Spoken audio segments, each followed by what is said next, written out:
Hola, ¿qué tal? Muy buen día tengan todos. Bienvenidos a este segmento donde hablaremos de información actualizada del COVID.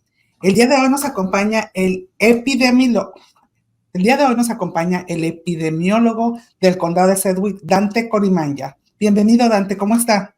Buenas tardes, gracias por tenerme en tu programa y saludos para todos los que nos están viendo. No, muchísimas gracias por estar aquí con nosotros. Le comentaba fuera de cámara que nos da mucha felicidad el estar entrevistando a personas profesionistas de nuestros países latinoamericanos. Nos cuenta usted que ya tiene muchos años trabajando aquí en la ciudad de Wichita y no sé cuántos años tiene usted trabajando para el condado Sedgwick. Llevo trabajando más o menos 10 años ya. 10 años. Bueno, pues bienvenido y ojalá que nuestra gente aproveche esta información que tenemos el día de hoy, información muy importante. Antes de empezar, me gustaría que nos explicara un poquito qué hace un epidemiólogo.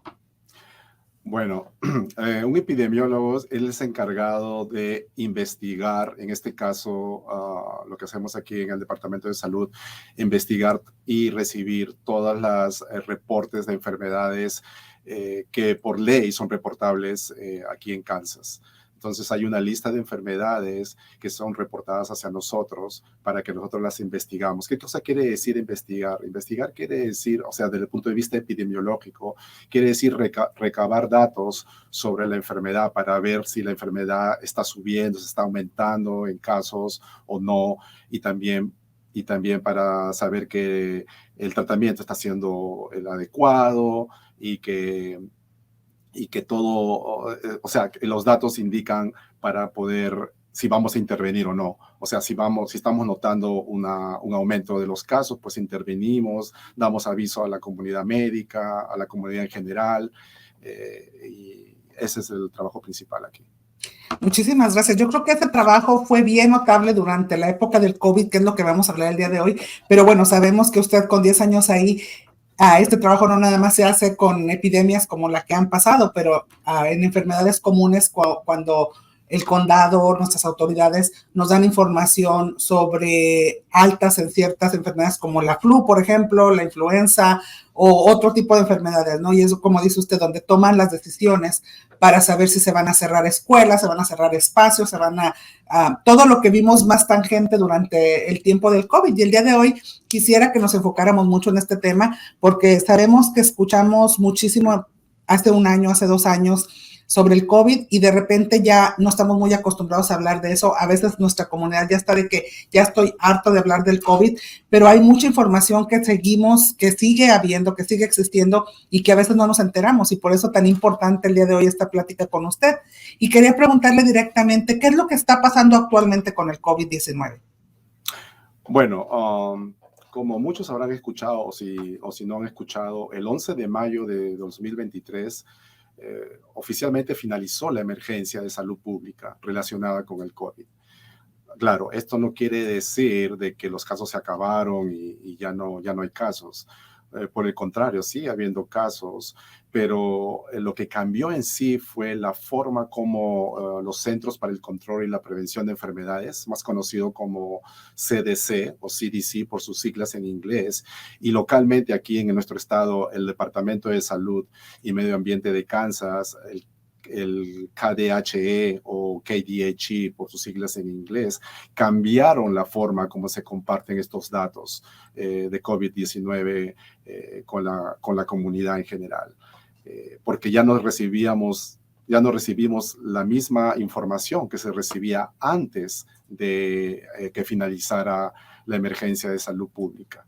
Entonces, lo que ha sucedido es de que aquí en el condado de Sedgwick, por ejemplo, actualmente lo que hemos notado ha sido una disminución desde el comienzo de mayo, una disminución en los casos, la cual está cambiando últimamente en estas últimas semanas y era lo que estábamos esperando, ¿no? De que cuando comenzaran las clases, los niños regresaran a las escuelas, la gente esté saliendo más para vacaciones, entonces esperábamos que los casos iban a empezar a subir levemente y eso es lo que está sucediendo no solamente aquí en el condado de Sedgwick, sino también a nivel nacional.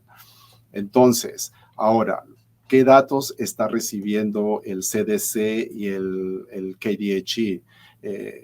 El KDHE más que todo está recibiendo datos sobre entradas a las salas de emergencia con COVID-19. El CDC lo que está haciendo está recibiendo datos sobre las hospitalizaciones y muertes por COVID-19.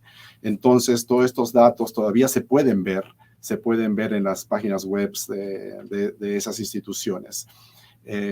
Nosotros también monitoreamos esas informaciones para tratar de hacer las recomendaciones pertinentes y a tiempo. Muy buena información. Nuestra siguiente pregunta sería, ¿qué significa el fin de la emergencia? Usted lo mencionaba al principio de la pregunta anterior. ¿Qué significa el fin de la emergencia de salud pública para la mayoría de las personas en nuestra comunidad? Bueno, en nuestra comunidad, probablemente si una persona ya tiene un seguro de salud, ya sea privado o estatal o federal como el Medicaid o el Medicare, es posible que el final de la emergencia no le afecte mucho. Sin embargo, si no tiene un seguro médico o el seguro médico que tiene es insuficiente, entonces es posible que le vayan a pedir pagar por un tratamiento de COVID con la medicina, por ejemplo, Paxlovid, que es la medicina que se da a las personas que tienen alto riesgo, por ejemplo, de complicarse, y se les da esta medicina para que prevengan eso, por ejemplo, va a tener que ser pagado. En estos momentos, las vacunas contra el COVID-19 aún no tienen costo para las personas, o sea que eso es para todos, no importa el estatus de si tiene o no tiene seguro de salud. Las pruebas de COVID-19 sí pueden estar o no pueden estar cubiertas tampoco por el proveedor de seguros, eso se habría que consultar también. Usamos ciertos términos en salud pública para describir cómo una enfermedad se propaga tanto a nivel local como global. Endémico significa que la enfermedad se encuentra en un nivel de referencia, o sea, es un nivel permanente, un nivel en que va a estar presente en la comunidad permanentemente. Entonces, y a un nivel esperado. Entonces, a eso es lo que llamamos endémico. Pero eso no significa que no haya muertes o que la enfermedad ya no existe.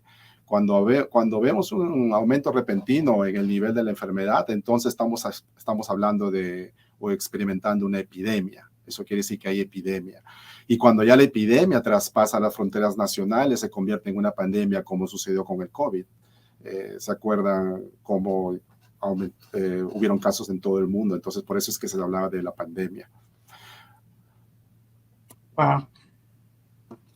¿Qué sucede si contraigo el COVID-19 ahora? Al principio estábamos mucho más informados, sabíamos los síntomas, llegábamos. Ahora se puede confundir más fácilmente, según he escuchado, con otras enfermedades.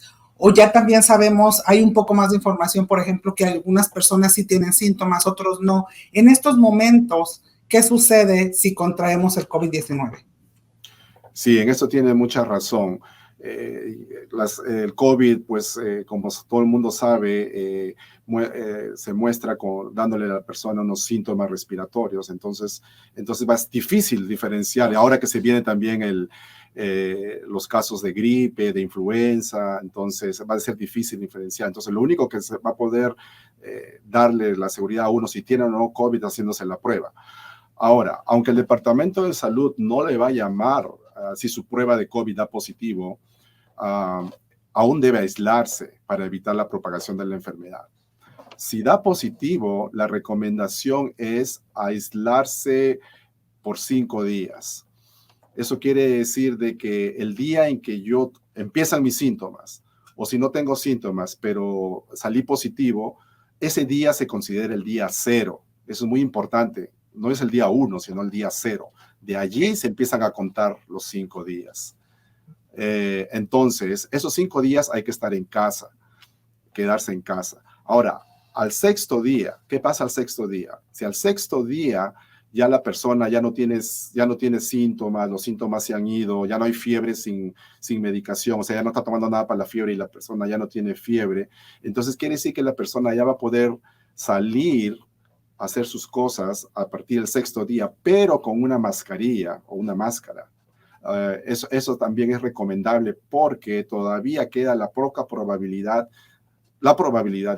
de que pueda contagiar, porque del día 0 al día 5, del día primero al día 5 son los días que la persona es más propensa a contagiar, pero todavía del día 6 al día 10 la persona podría contagiar, por eso es que se les pide que todavía usen unas mascarillas. Muy bien, muy buena información que nos está dando.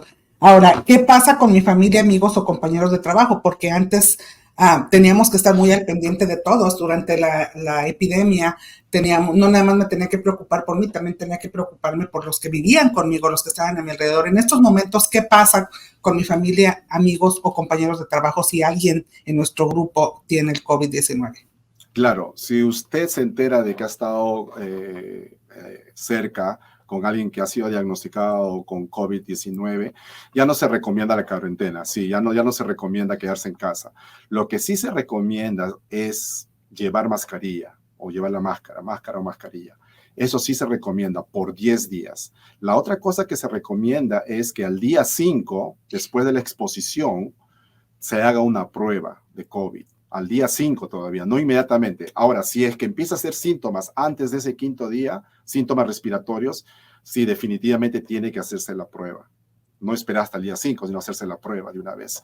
Y si sale positivo, pues sí, ya seguimos los mismos cuidados como cuando mencioné, ¿no? De quedarse en casa por los primeros 5 días, por lo menos. Wow, es muy importante el saber de que no decir, bueno, ya nos olvidamos del lavado de manos, nos olvidamos de las mascarillas o como mucha gente le dice el cubreboca. Es muy importante continuar con esos hábitos, ¿no? Sí, sí, sí. Eso, o sea, eso ayuda no solamente para el COVID, para el lavado de manos que usted está mencionando, ayuda para todo, no solamente para el COVID, sino para cualquier virus que uno pueda pasarse pues a través del contacto. Es muy importante. Eso lo recomendamos para prevenir no solamente enfermedades respiratorias, sino cualquier otra enfermedad. Muchas gracias. Un poquito parecido a la otra pregunta que hicimos hace un ratito, porque como le digo, ya cada vez hay más información sobre los diferentes síntomas. Entonces, ahora en estos momentos, ¿cómo sé si tengo COVID-19 y no otra enfermedad? Sí, como le estaba diciendo, y más aún ahora que ya estamos acabando el verano, se viene el otoño y empieza el invierno y típicamente nosotros vemos que los casos de enfermedades respiratorias altas y virales van a empezar a subir. Y lamentablemente, pues el COVID tiene casi los mismos síntomas que una gripe o una influenza que estábamos hablando. Entonces, la única forma que uno va a poder diferenciar, saber si tiene o no tiene, es haciéndose la prueba. Esa es la única forma. Por eso es de que es recomendable de que las personas no bajen la guardia, sigan teniendo en cuenta de que si se enferman de enfermedad, o sea, si tienen síntomas respiratorios y son muy fuertes, o sea, los síntomas pueden incluir fiebre, tos, dolor de pecho, entonces inmediatamente hacerse la prueba y más que todo para prevenir la diseminación del virus.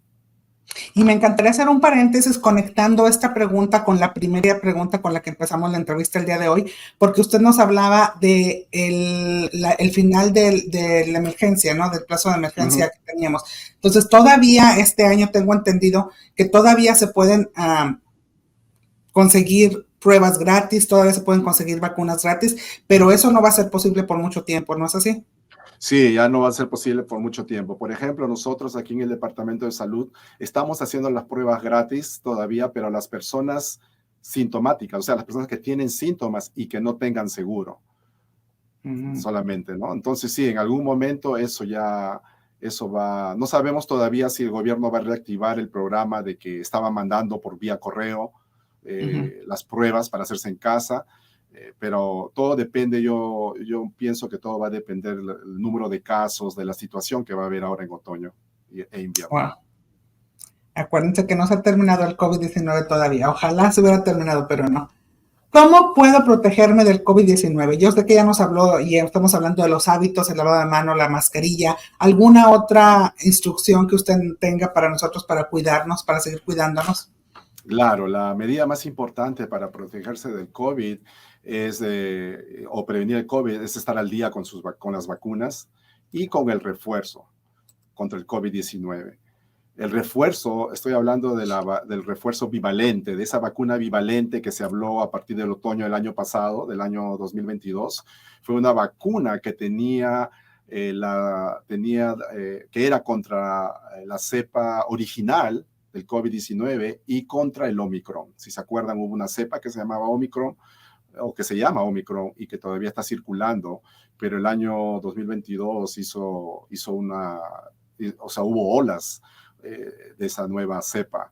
Entonces es por eso que es muy importante que no solamente tengan las vacunas originales, la que uno se puso en el primer año de la pandemia, sino también el refuerzo bivalente. También recomendamos usar la máscara, como estábamos hablando, sobre todo a las personas que tengan, a las personas que sean mayores de 65 años, las personas que tengan alguna enfermedad crónica, sobre todo enfermedad del sistema inmunológico, que les haga propenso a que si se infectan pueda complicarse fácilmente. Y lo último sería, pues, lo que estábamos hablando antes, de lavarse las manos bien, y sobre todo quedarse en casa si están enfermos. O sea, si uno tiene síntomas de COVID, que le estábamos hablando que es difícil de diferenciarlos con los de la gripe, la influenza, pero hay que prevenir, o sea, hay que tratar de, si yo tengo síntomas, quedarme en casa, tratar de hacerme la prueba en casa, o llamar a mi médico si es posible para hacerme la prueba, para estar seguro que no voy a estar diseminando el virus. Claro, claro. ¿Qué es el COVID? Lo hemos escuchado últimamente mucho en las noticias. Hablan sobre este COVID prolongado, o como en inglés le llaman el long COVID. ¿Qué quiere decir? ¿O qué es? Sí, es una condición que han desarrollado ciertos pacientes que han tenido COVID y les hace tener, o sea, pasa la parte aguda de la enfermedad, pero ellos se quedan con, los síntomas más comunes son cansancio. Eso es lo que más están reportando.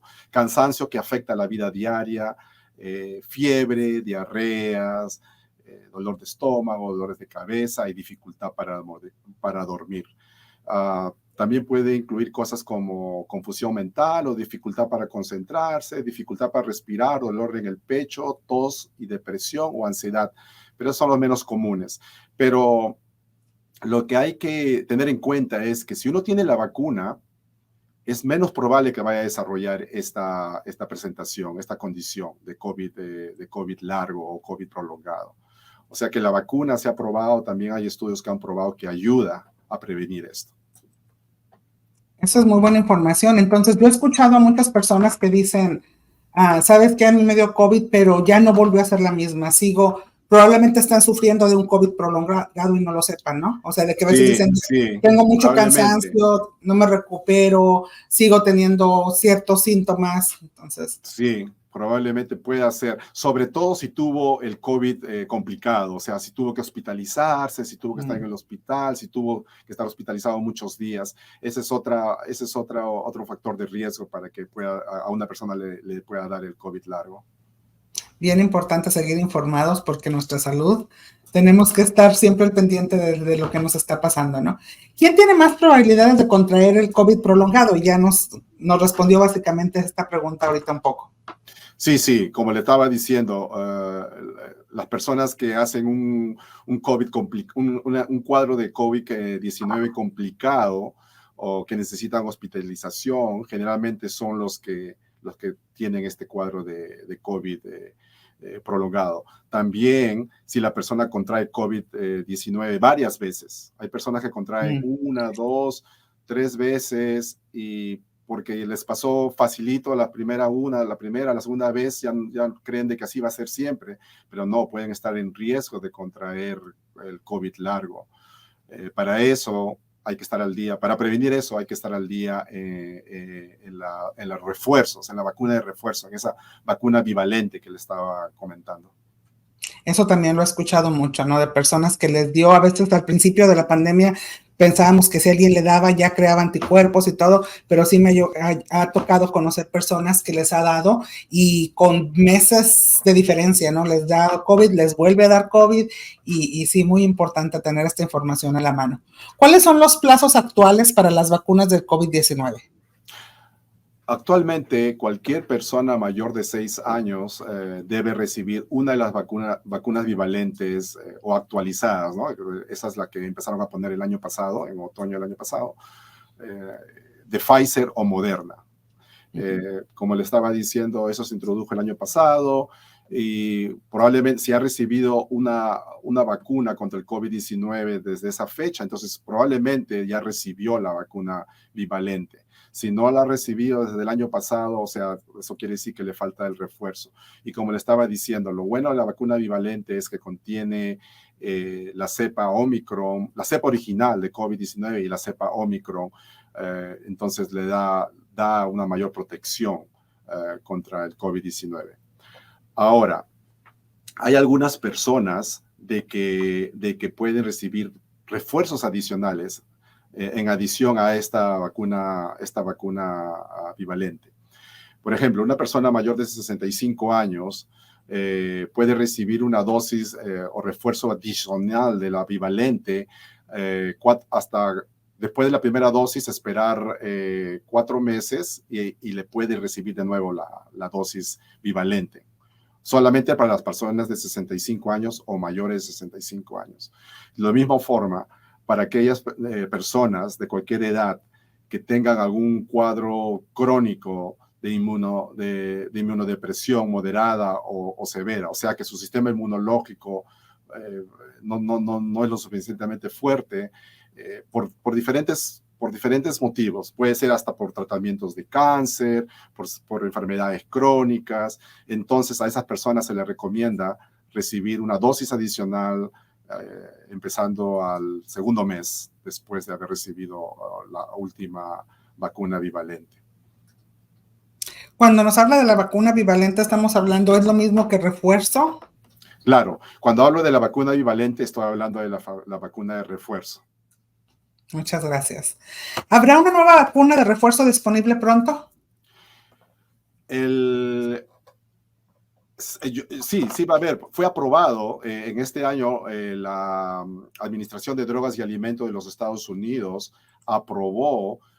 votó por modificar la vacuna bivalente para atacar la cepa XBB, así se llama la cepa XBB, que es una nueva cepa de COVID-19. Entonces, muy probablemente en este otoño o en septiembre probablemente ya va a salir esa vacuna, ese nuevo refuerzo, y se recomienda y ellos van a dar la recomendación, quiénes lo necesitan ya, qué clase de refuerzo, si va a haber un refuerzo adicional o no. Hay que esperar que salga la vacuna para que el CDC y el FDA dé sus recomendaciones. Una pregunta que tengo aquí para usted, porque para nosotros es un orgullo, como le digo, tener a un latino detrás de este trabajo tan importante, que si usted nos dice que tiene ya más de 10 años trabajando para el condado, quiere decir que usted estuvo muy activo durante la pandemia, trabajando en el condado, viendo todas las estadísticas, estudiando estas enfermedades.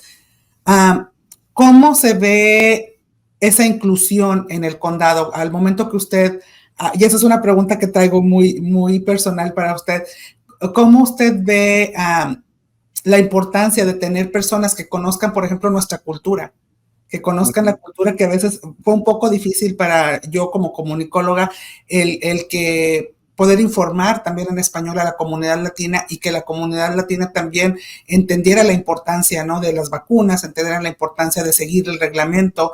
Entonces, ¿cómo al momento que usted platica con su equipo se toma en cuenta todo esto no sé, tengo curiosidad si usted da también consejos de decir, bueno, como latino puedo aportar esto, o todo es meramente científico en general? No, claro, sí vemos esa parte también y aquí en el Departamento de Salud del Condado de Sedgwick tenemos en cuenta mucho eso, no solamente con la comunidad latina, la comunidad vietnamita, que también es una comunidad grande, y en general, sí, eso me hace recordar, por ejemplo, ahora que usted me está hablando de esto, ¿no? Cuando todo esto empezó, como dice usted, sí, no estábamos aquí y era algo nuevo y ustedes se acuerdan que a todos les decíamos, quédense en casa, a todos los que salían positivos, quédense en casa, no salgan de la casa, que las personas que viven allí se vayan a la casa de un familiar o que se vayan a otra casa.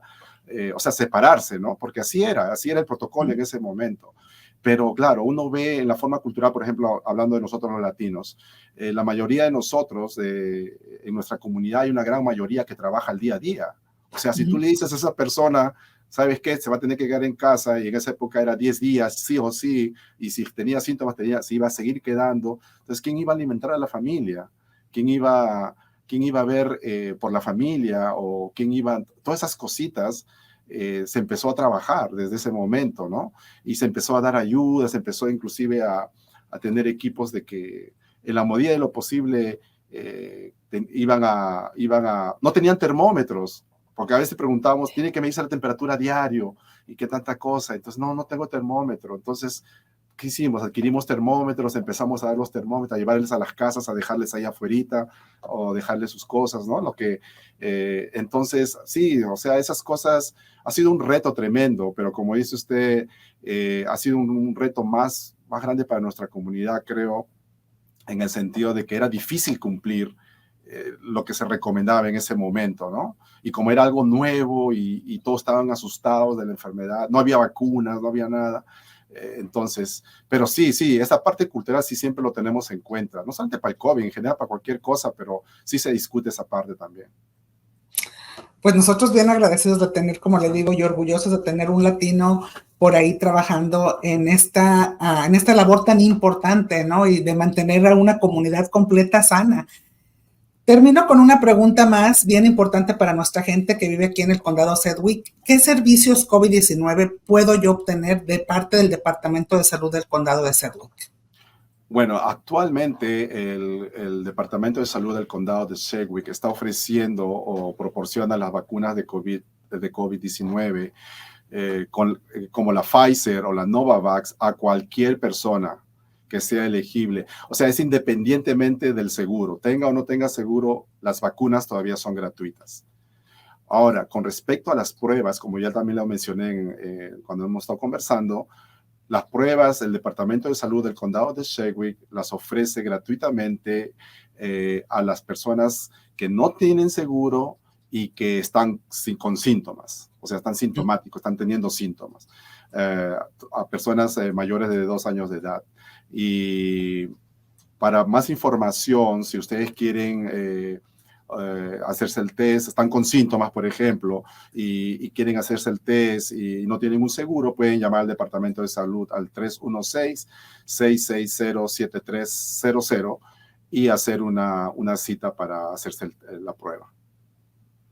Esa es muy buena información. Muchísimas gracias a toda nuestra gente que quiera más información o que quiera hacer una cita, y aprovechen porque, como bien nos dicen, esto no va a ser para siempre y a veces sabemos que las vacunas salen un poquito caras. Así que ahorita pueden aprovechar y tomarlas de refuerzo. Como bien nos decía Dante, se espera, como siempre, como cada año, que en cuanto llegue el otoño y empiece a llegar el invierno, algunas de estas enfermedades vuelvan otra vez a estar en un nivel alto, ¿no? Entonces ahí el teléfono que nos compartían es el 316-660-7300, y pues para nosotros ha sido un gusto entrevistarlo.